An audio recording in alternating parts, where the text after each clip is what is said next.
The idea behind artificial harmonics is to take the harmonics that occur naturally and move them around the fretboard, essentially using your left hand as a movable nut, or it's kind of like a capo in that sense.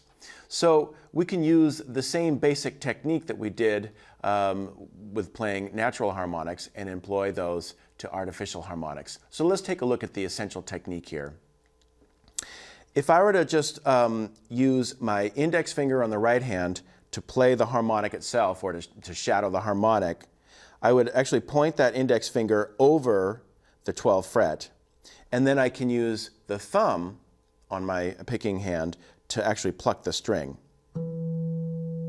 So it's kind of a two-step process. Number one, take the index finger and you just kind of point it over the fret. And remember, with harmonics, whether they're natural or artificial harmonics, you actually want to point your finger and hover right over the fret itself, not in between the frets, but right over the fret. So I'm gonna find that 12th fret. There it is.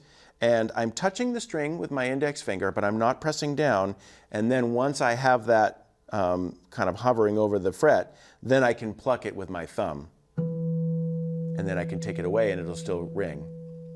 So I think the first thing to practice with this technique is just that move. Take your index finger, hover over the harmonic, and then pluck it with a string.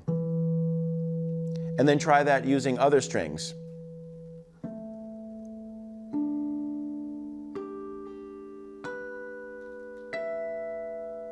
And you're just going over the strings one at a time. And then try going back down.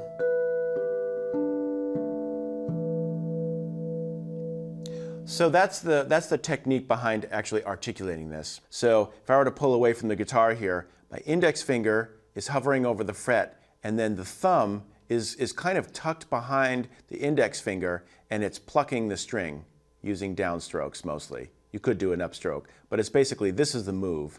So if I were to put this first finger on the 12th fret harmonic, now the index finger is hovering over the harmonic or shadowing it, and then I'm using the thumb right there or anywhere to pluck the string. And because everyone's hands are different sizes and shapes, you might need to just tilt your wrist back and forth to experiment with an angle that's comfortable for you. But essentially what's happening is this move. I've got the index finger over the fret, and then I'm plucking it with a string. And just find a spot that's comfortable so that your hand isn't compromised or cramping up in any way. And then just repeat that through each of the strings.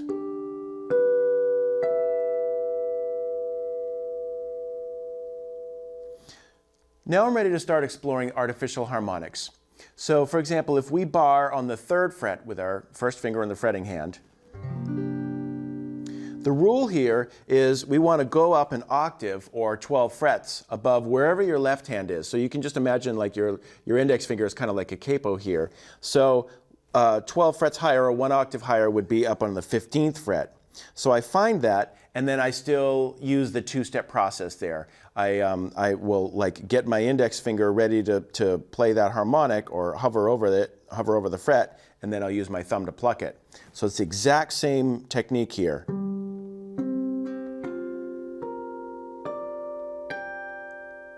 And that's movable. If I go down 1 fret to the 2nd fret, now I'm above the 14th fret because it's 12 frets higher, and it's 1 octave higher, so I can do the same thing. Do 1 more fret down. And then back to open 12th fret. So it's the same exact technique wherever I am. It's just wherever your left hand is, you want to basically go up 1 octave from there. So if I wanted to start playing chord shapes with the left hand, then I can kind of outline that. I think of it as kind of drawing that same shape up 12 frets. So let's just start with something very familiar like a G major bar chord. This is like a E form here. So I'm in 3rd position, and I'm just playing a G bar chord fingering.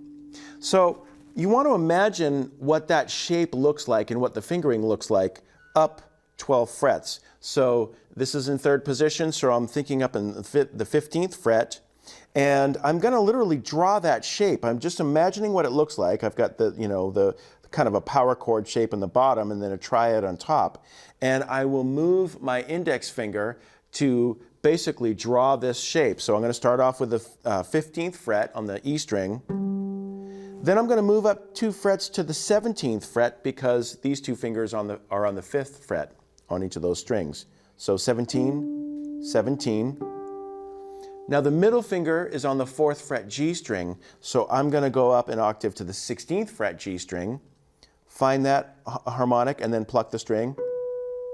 And then for the top 2 strings there, I'm on the 3rd fret, so I'll move my right hand back to the 15th fret and finish that off.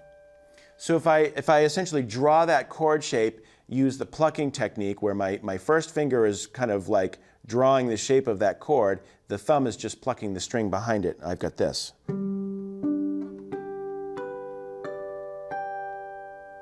And you can go up and down.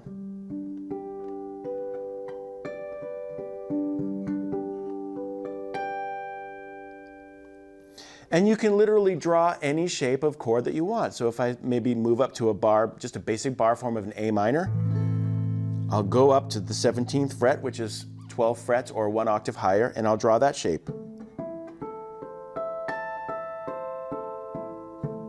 And then go back to the G major bar.